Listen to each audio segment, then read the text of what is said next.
마태복음 6장 9절에서 13절까지 말씀 읽고 6장 30절 말씀 읽겠습니다. 우리 한 목소리로 말씀 읽겠습니다.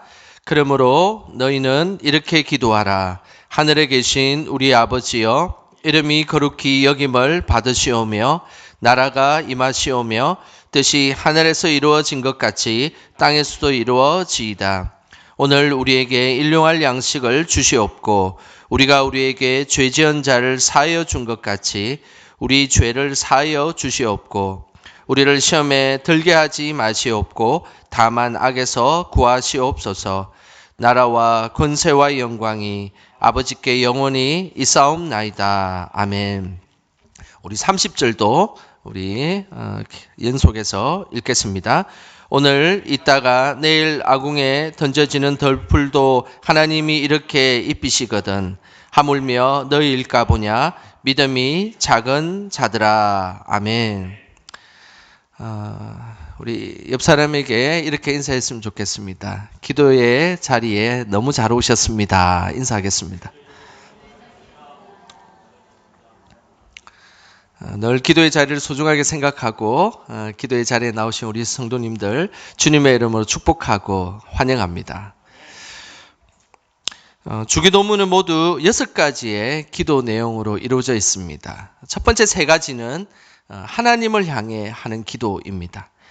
이름이 거룩히 여김을 받으시오며 나라가 임하시오며 뜻이 하늘에서 이루어진 것 같이 땅에서도 이루어지이다. 이 3가지는 하나님을 향하는 기도입니다.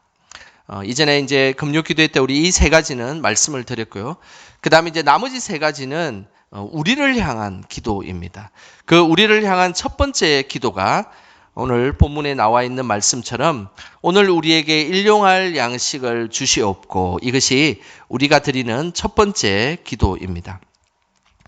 우리에게 일용할 양식을 주시옵고, 이 기도는 우리가 살아가는데 매우 중요한 기도이기 때문에 우리를 향한 기도에서 제일 첫 번째 이 기도가 등장한다는 것입니다. 2020년에 노벨 평화상을 수상한 세계적인 단체가 있습니다. 이 단체는 UN 세계 식량 계획이라는 아주 유명한 단체입니다. 이 단체는 전 세계에 굶주리고 있는 사람들을 위해서 국제적 활동을 인정받아서 노벨 평화상을 받았던 UN의 단체 중에 한 단체입니다. 이 단체에서 이런 발표를 하였습니다. 어떤 발표를 했냐면 세계에서 매우 고질적이고 힘든 3대 질환이 있습니다. 그리고 많은 사람들의 목숨을 빼앗아가는 3대 질환이 있는데 그것이 에이즈와 말라리아와 결핵이다라고 이야기를 합니다. 그런데 이 UN 세계 식량 계획에서 발표하기로 이 에이즈, 말라리아, 결핵과 같은 이 세계 3대 질환의 모든 것을 합친 것보다 굶어서 죽는 사람, 기아로 죽는 사람이 더 많다라고 발표를 했다라는 사실입니다. 이것은 굶는 사람들, 먹지 못하는 사람들이 여전히 전 세계에 많이 존재하고 있고 많은 사람들을 힘들게 하고 있다는 것입니다. 2023년도에 전 세계 인구가 이제 80억이 되었습니다. 그 80억 중에 무려 10억이나 되는 사람들이 한 끼밖에 못 먹는다는 사실입니다. 그래서 항상 배를 웅크리고 잠을 자는 사람이 전 세계 80억 인구 중에 이 10억이 제대로 밥을 먹지 못해서 배를 고파하며 잠을 지새운다라는 것입니다. 그리고 하루에 4만 명이나 되는 사람이 먹지 못해서 목숨을 잃고 있습니다. 그러면서 이 인구가 코로나 이후에는 6배나 더 불어나서 더 많은 기아로 인한 사망이 우리에게 찾아오고 있다는 사실입니다. 이런 세계적인 상황 가운데 오늘 우리에게 일용할 양식을 주시옵고라는 이 기도는 참으로 중요한 기도이고 그리고 매우 우리가 해야 되는 기도 중에 하나임을 우리에게 말씀하고 있는 것입니다. 오늘 본문에서 나와 있는 오늘 우리에게 일용할 양식을 주시옵고라는 이 짧은 기도이지만은 이 기도에는 3부분으로 나누어서 매우 중요한 말씀들을 하고 있습니다. 그 먼저는 오늘이라는 단어입니다.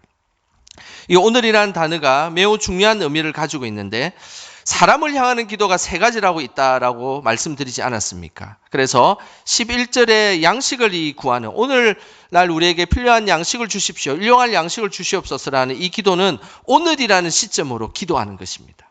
그리고 또 과거에 우리의 죄에 대한 기도는 과거 시점의 기도이고, 마지막으로 시험에 들게 하지 말라라는 이 기도는 미래 시점의 기도입니다. 그래서 우리를 향한 기도는 현재의 시점을 기준으로 해서 과거와 미래, 이 세 가지가 공존하는 기도입니다. 그 중에서 양식을 구하는 오늘의 이 중요한 기도는 바로 오늘의 초점에 맞추어져 있습니다. 마태복음과 누가복음의 주기도문이 동시에 이렇게 나오는데, 마태복음에서 이야기하는 이 오늘이라는 단어는 세메론이라는 단어를 씁니다. 이것은 오늘이라는 그 자체에 초점을 두고 있습니다. 그런데 주기도문에 나오는, 누가복음에 나오는 이 오늘이라는 단어는 카세메란이라는 단어를 쓰는데, 이것은 오늘이라는 초점보다는 날마다라는 것에 초점을 맞추고 있습니다.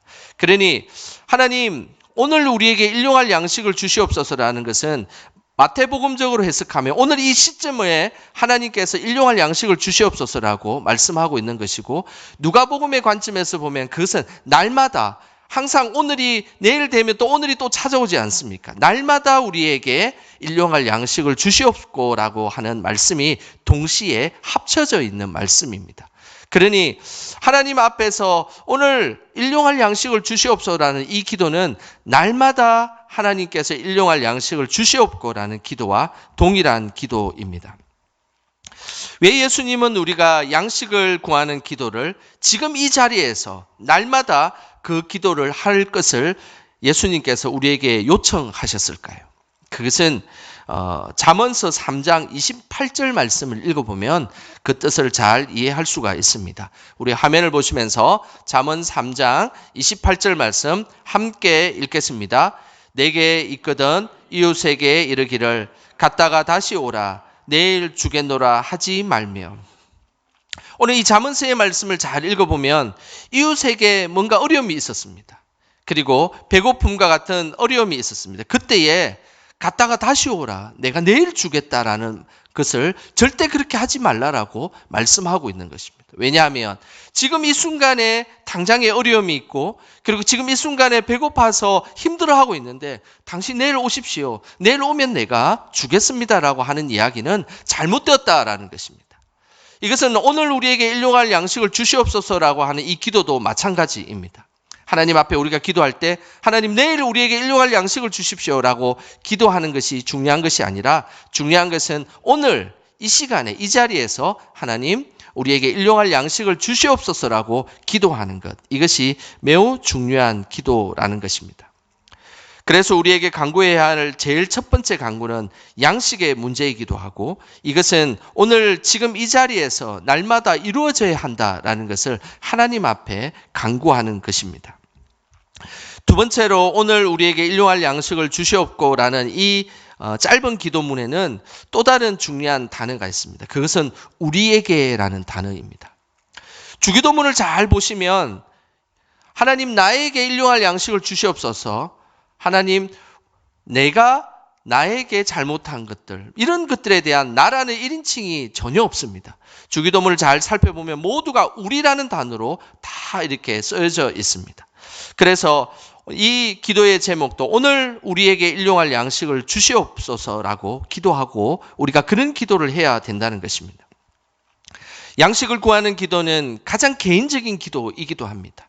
그리고 기본적인 생존을 위해서 너무나 가치롭고 너무나 기본적인 것입니다. 그러나 오늘 하나님께서 우리에게 요구하시는 기도는 하나님 나에게 일용할 양식을 주시옵소서라고 기도하지 않고 우리에게 일용할 양식을 주시옵고라고 하나님은 그렇게 기도하기를 우리에게 요청하고 계신다는 것입니다. 그래서 성경에는 끊임없이 나라는 기도의 제목을 넘어서서 우리라는 공동체적인 성격을 띠고 하나님 앞에 기도하는 것, 이 모습이 하나님께서 기뻐하시는 기도의 모습임을 우리에게 말씀하고 있는 것입니다. 주기도문의 기본 정신은 나에게 필요하면 바로 상대편에게도 필요하기 때문입니다. 그래서 하나님 앞에 우리라는 개념을 통해서 기도하면 나에게도 하나님께서 주시고 그리고 우리와 함께하는 이웃에게도 그 필요한 양식을 주시겠다. 일용할 양식을 주시겠다라는 것이 하나님의 뜻입니다. 하나님은 끊임없이 우리의 삶에 우리라는 이 개념을 확장시키기를 원하십니다. 우리라는 개념에는 가족도 있고 그리고 이웃도 포함되어 있고 더 나아가서는 나라도 포함이 되어 있습니다. 그래서 우리라는 이 개념은 작은 개인을 넘어서서 가족을 넘어서서 그리고 공동체를 넘어서서 한 나라에 이르는 데까지 우리가 기도할 수가 있는 것입니다. 그래서 하나님 우리에게 필요한 양식을 주시옵소서라는 기도는 단순히 나에게 필요한 지금 배고픔을 해결해 주시옵소서라고 기도도 포함되지만 나의 이웃도 그리고 나이가 속한 공동체도 내가 속한 민족도 나라도 온 세계 열방도 다 하나님 오늘 배고프지 않게 살아가게 해주시옵소서라는 그 거대하고 위대한 기도를 하게 된다는 것입니다. 일용할 양식을 구하는 기도는 개인과 가족과 이웃과 나라를 포함하는 그런 신앙적인 행위입니다. UNS는 전 세계 상위 15%의 삶을 이렇게 소개하고 있습니다. 한번 잘 보시길 바랍니다. 여러분들은 상위 15%에 속하는지 안 속하는지 한번 잘 보시길 바랍니다. 상위 15%에 속하는 사람은 수돗물을 쓰고 전기를 사용하고 하루 세 끼 밥을 먹을 수 있고 비바람을 피할 수 있는 집에 살고 아이들을 학교에 보낼 수 있다면 전 세계 80억 인구 중에 가장 부유한 15%에 속한다는 겁니다. 여러분 혹시 수돗물을 못 쓰시는 분이 있으십니까? 그리고 전기를 못 사용하시는 분이 있으십니까? 하루 세 끼 밥, 다이어트 한다고 두 끼를 먹을 수 있지만 하루 세 끼 밥을 먹을 수 있고 그리고 비바람을 피할 수 있는 집이 다 있는 걸로 알고 있습니다. 그리고 아이들을 학교에 우리나라 같은 경우에는 무상으로 학교를 다 보내주지 않습니까? 이 조건, 수돗물을 쓰고 전기를 사용하고 하루 세 끼 밥을 먹고 그리고 집에 살고 있고 아이들을 학교에 보낼 수 있다면 전 세계 80억 인구 중에서 상위 15%에 속한다는 겁니다. 이 사실을 혹시 알고 계셨습니까? 월드비전과 기아대책, 유니세프와 같은 곳에서는 공통적으로 하는 교육이 한 가지가 있습니다. 그것은 세계 시민교육입니다. 세계 시민교육은 어떤 기도냐면 나를 넘어서 전 세계가 하나다라는 공동체 의식을 갖게 하는 그런 교육입니다. 각종 빈곤과 환경에 대한 교육을 하는 것은 우리 모두가 하나이고 내가 배부르면 그리고 다른 사람들에게 그 배부름을 함께 공유하고 나눌 수 있는 그런 교육을 하는 것입니다. 그리고 내가 빈곤하면 다른 사람은 더 힘든 빈곤의 삶을 살고 있는 것을 직접 체험하는 교육. 그게 세계 시민교육입니다. 내가 이 땅을 살고 있지만 나라는 존재는 전 세계 시민 중에 하나이다. 전 세계 지구상에 있는 사람 중에 하나임을 이야기하는 그런 교육입니다. 그런데 하나님도 이스라엘 백성들에게 세계 시민 교육을 하셨습니다. 그 내용이 레위기서 23장 22절에 나옵니다. 23장 22절 말씀 같이 함께 읽어보겠습니다. 너희 땅에 곡물을 벨 때에 밭 모퉁이까지 다 베지 말며 떨어진 것을 줍지 말고 그것을 가난한 자와 거류민을 위하여 남겨두라. 나는 너희의 하나님 여호와이니라. 오늘 이 본문의 말씀을 잘 보면 레위기서 23장 22절에는 내가 땅에 곡식을 벨 때에 이 곡식이 10개의 곡식이 있다면 최소한 1개 정도는 남겨두고 곡식을 베어라라고 이야기하고 있습니다. 그리고 혹시 곡식을 베다가 나달이 떨어지면 그것을 싹싹 썰어가지고 빗자루에 담아서 쓰레받기로 담는 것이 아니라 그냥 떨어진 채로 그대로 두라는 것입니다. 왜냐하면 가난한 자와 거류민을 위해서 남겨두라는 것입니다. 가난한 자와 거류민들이 그 떨어진 양식을 보고 부끄럽지 않게 그냥 마음대로 가져갈 수 있도록 그것을 그냥 흩어 놓으라라는 것이 하나님의 뜻입니다. 그러면서 오늘 하나님께서 말씀하시기를 나는 너희의 하나님 여호와니라. 이것은 하나님 이름을 걸고 너가 이런 삶을 살아야 된다라는 것을 우리에게 분명하게 말씀하고 있는 것입니다.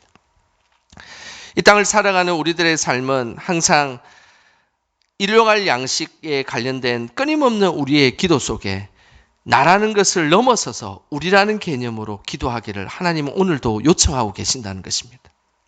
때로는 나의 혼자의 삶이 힘들 때가 있습니다. 그리고 어떨 때는 정말로 먹고 살기 힘든 우리의 삶이 있을 때가 있습니다. 하나님 정말 먹고 살기 힘듭니다. 나 혼자를 지키는 조차도 너무나 힘들어서 살아가기가 너무 힘듭니다. 라고 기도할 수 있습니다. 그럴 때 오늘 이 주기도문을 꼭 기억하시길 바랍니다. 하나님, 내가 이렇게 힘들고 어렵지만 그래도 나의 하나님 일용할 양식을 주시는 것이 아니라 우리의 일용할 양식을 주십시오. 하나님, 나의 믿음이 나만을 지키는 그런 믿음이 아니라 우리의 믿음이 하나님 우리를 지키는 믿음이 되게 해주십시오. 공동체를 지키는 믿음이 되게 하여 주시옵소서. 나도 힘들고 살아가는 것이 뻑뻑하고 너무나 힘들지만 그래도 하나님 우리에게 일용할 양식을 주시옵소서라고 기도해야 된다는 것입니다. 이것이 하나님께서 원하시는 믿음의 모습입니다. 나의 신앙을 넘어 우리의 신앙으로 나아가는 저와 여러분 되시기를 주님의 이름으로 축복합니다. 마지막으로 오늘 이 기도는 중요한 단어가 맨 마지막에 또 하나가 있습니다. 그것은 일용할 양식입니다. 일용할이라는 이 표현은 에피우시우스라는 단어를 쓰는데 이것은 생존을 위해서 꼭 필요한 것입니다. 꼭 생존을 위해서 꼭 필요한 양식. 그런데 이 생존을 위해 필요한 양식인데 기간이 한정되어 있습니다. 그것은 오늘을 위해서 필요한 양식이라는 것입니다. 그래서 일용할 양식, 하루에 필요한 양식을 하나님 주시옵소서라고 일용할 양식을 달라라고 기도해야 되는 것입니다. 하나님은 이스라엘 백성들을 40년 동안 하루에 필요한 양식만 먹는 훈련을 하셨습니다. 그것이 바로 만나 훈련입니다. 그 모습을 한번 보겠습니다. 출애굽기 16장 4절 말씀입니다. 우리 화면을 보시면서 함께 읽어보겠습니다.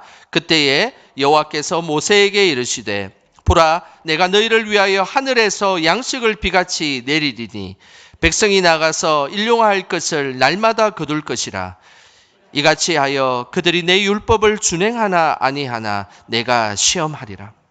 하나님께서 이스라엘 백성들에게 만나를 일용할 양식을 항상 거둘 수 있도록 주셨습니다. 그런데 그렇게 만나를 매일 40년 동안 하나님께서 성실하게 주셨을 때 하나님께서 시험해 보겠다라고 하나님의 말씀을 준행하는지 안 준행하는지를 시험해 보겠다라고 말씀하셨습니다. 40년 동안 하나님께서 만나를 하늘에서 내려주시면서 시험했던 것이 두 가지의 시험이었습니다. 하나는 꼭 하루치만 거두 가라는 것이었습니다. 하나님께서는 분명히 말씀하셨습니다. 하루치만 거두 가라. 만약에 더 거두 가면 썩어서 냄새가 나고 벌레가 생길 것이다라고 분명하게 말씀하였습니다. 근데 이스라엘 백성들이 하루치만 걷어갔을까요? 이틀치도 걷어가고 온 지면에 흩어져 있으니 내 마음대로 마음껏 걷어갔습니다. 하루를 먹고도 너무나 많은 양을 걷어간 것입니다. 그러면 그 다음 날에 무슨 일이 벌어졌을까요? 다 썩어서 없어지고 냄새가 나고 벌레가 생기게 되었다라는 것입니다. 왜 사람들은 하루치만 가지고 가라고 하셨는데 그런데 왜 사람들은 이틀치, 3일치를 다 가져갔을까요? 그 이유가 무엇일까요? 그 이유는 미래에 대한 불안감 때문이었습니다.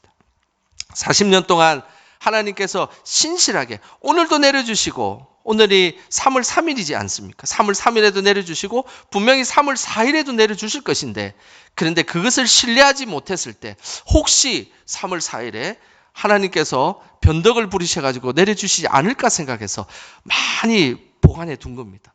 그런데 여지없이 3월 4일에는 만나가 내린 겁니다. 그런데 그 모았던 것들이 어떻게 될까요? 다 썩어서 벌레가 나고 없어지게 된 것입니다. 결국 하나님을 신뢰하지 못하고 자꾸만 내일에 대한 걱정 속에 살아가는 그 속에 더 많이 거두게 되면 결국 썩어 없어진다는 것을 분명하게 약속하셨습니다. 그래서 하루하루치 일용할 양식만을 거두는지 안 거두는지를 40년 동안 이스라엘 백성들을 훈련하셨다라는 것입니다. 우리의 삶도 마찬가지입니다. 걱정과 근심 속에 자꾸만 미래에 대한 걱정으로 하나님을 신뢰하지 못한다면 우리의 믿음을 한 번쯤 돌아보아야 하는 것입니다. 우리는 항상 걱정할 때가 많습니다. 미래가 걱정되기도 하고 그리고 또 그 미래가 우리에게 긍정적으로 찾아오지 않을 때가 있다는 것이 항상 우리를 걱정하게 만듭니다. 그러나 기억하시길 바랍니다. 하나님께서 우리에게 매일매일 일관성 있게 만나를 내려주신다는 것입니다. 하나님께서 매일매일 우리에게 은혜 내려주신 하나님을 꼭 기억하시길 바랍니다. 혹시 그 은혜를 거둬가지 않을까 걱정하거나 근심하지 마시길 바랍니다. 오늘 충분한 은혜를 오늘 주셔서 오늘 이 자리에 있지 않습니까? 근데 내일도 동일하게 충분한 은혜로 일용할 만큼 하나님께서 분명한 은혜를 내려주실 것입니다. 믿음은 많이 쌓아가지고 그 믿음을 사용하는 것이 믿음이 아니라 매일매일 은혜 내려주시는 그 하나님을 믿고 나아가는 것입니다. 쌓으면 쌓여올수록 그곳에 냄새가 나고 벌레가 생길 수 있습니다. 그러나 매일매일 주시는 것은 항상 신선하게 우리에게 주신다는 사실입니다. 하나님께서 매일 주시는 그 공기는 신선한 공기라는 것, 여러분 믿음으로 고백하시길 바랍니다. 오늘 주셨던 그 공기는 이제 다 없어지고 내일 또 다른 신선한 공기를 우리에게 주실 것입니다. 그 은혜를 하나씩 하나씩 먹고 살아가는 것, 그것이 일용할 양식을 먹고 살아가는 우리들의 모습이 되어야 하는 것입니다. 하나님께서 시험하신 또 하나의 시험은 안식일을 준비하는 시험이었습니다. 만나는 특이하게도 6째 날에는 2일치를 거둘 수가 있었습니다. 월요일부터 금요일까지는 하루치밖에 거둘 수가 없었습니다. 왜냐하면 뒷날에 바로 썩어버렸기 때문에. 그런데 금요일이 되고 이제 안식일을 준비하는 그 6째 날에는 특이하게도 2일치를 거두어도 뒷날에 썩지 않았습니다. 왜냐하면 그 안식일을 거룩하게 지키기 위한 하나님의 배려였습니다. 근데 이스라엘 백성들이 그냥 살아가다가 그냥 너무너무 바쁘고 정신없이 살아가다가 6일째 되는 날 이틀치를 다 거두어서 가져가야 되는데 그냥 깜빡 잊고 세상 사는 거 너무 바빠가지고 깜빡 잊고 하루치만 거둬간 겁니다. 평소처럼 그냥 일상생활처럼 거둬간 겁니다. 그러면 안식일이 되었을 때 어떤 일이 벌어졌을까요? 먹지 못하고 굶는 일이 생겼다라는 것입니다. 그리고 하나님 앞에 예배 드릴 만한 어떤 것도 자신에게 없어지게 되었다는 것입니다. 우리는 항상 기억하셔야 됩니다. 항상 하나님께서는 끊임없이 우리가 하나님 앞에서 하나님의 영광을 위해서 우리의 재산을 축적하고 그리고 하나님 앞에 나가야 될 것입니다. 그리고 중요한 것은 일상의 우리의 삶 속에서 자꾸만 안식일에 대한 준비를 잊어버리고 그냥 너무 바쁘게 흥청망청 살다가 오늘이 주일인지 아닌지도 모르고 살아간다면 그것은 하나님의 원하시는 모습이 아니라는 사실입니다. 끊임없이 우리는 안식일을 기준으로 살아가는 인생이 되어야 할 것입니다. 모든 날짜가 안식일로부터 시작하는 것, 우리는 믿음으로 고백하고 있지 않습니까? 그래서 일요일부터 토요일까지 살아가는 것입니다. 이것이 믿음의 삶입니다. 월요일부터 토요일까지 살다가 이제 안식일이 되어서 잠시 쉬는 것이 아닙니다. 안식일을 통해서 힘을 얻고 월요일부터 금요일까지 토요일까지 살아가는 것입니다. 이것이 하나님께서 원하시는 믿음의 모습입니다. 오늘 우리에게 일용할 양식을 주시옵고라는 것은 매일매일 역사하시는 그 하나님을 믿고 신뢰할 때에 그 하나님의 기도가 응답될 것이고 우리에게 살아 역사하게 된다는 것입니다. 오늘 두 번째 읽었던 마태복음 6장 30절에 이렇게 말씀하고 있습니다. 우리 같이 함께 읽어보겠습니다. 오늘 있다가 내일 아궁이에 던져지는 덜풀도 하나님이 이렇게 입히시거든 하물며 너희일까 보냐 믿음이 작은 자들아. 혹시 우리가 믿음이 작은 자인지 우리는 우리 삶을 돌아보아야 할 것입니다. 오늘 있다가 내일 아궁이에 그냥 던져버리는 덜풀도 하나님께서 입히시고 자라게 하시고 그리고 하나님께서 가꾸어 가신다라는 것입니다. 덜풀보다 우리가 더 소중한 존재이지 않습니까? 더 귀한 존재이지 않습니까? 하나님께서 늘 그런 하나님을 신뢰하며 나아가며 하나님께 영광 돌리는 그런 삶으로 살 것을 우리에게 기대하고 계신다는 것입니다. 마지막으로 이혜인 수녀가 쓴 가난한 새의 기도라는 시를 제가 하나 읽어드리고 말씀을 마무리하도록 하겠습니다. 제목은 가난한 새의 기도입니다. 꼭 필요한 만큼만 먹고 필요한 만큼만 둥지를 틀며 욕심을 부리지 않는 새처럼 당신의 하늘을 날게 해 주십시오. 가진 것 없어도 맑고 밝은 웃음으로 기쁨의 깃을 치며 오늘을 살게 해 주십시오. 예측할 수 없는 위험을 무릅쓰고 먼 길을 떠나는 철새의 당당함으로 텅 빈 하늘을 나는 고독과 자유를 맛보게 해 주십시오. 나의 선택은 가난을 위한 가난이 아니라 사랑을 위한 가난이기에 모든 것을 버리고도 넉넉할 수 있음이니 내 삶의 하늘에 떠다니는 흰 구름에 평하여 날마다 새가 되어 새로이 떠나려는 내게 더 이상 무게가 주는 슬픔은 없습니다. 오늘 작은 새도 덜풀도 먹이시는 그 하나님께서 우리에게 꼭 일용할 양식을 꼭 주실 것입니다. 그 믿음으로 살아가는 저와 여러분 되시길 주님의 이름으로 축원합니다. 이 시간 우리 하나님께 찬양하며 나아가겠습니다.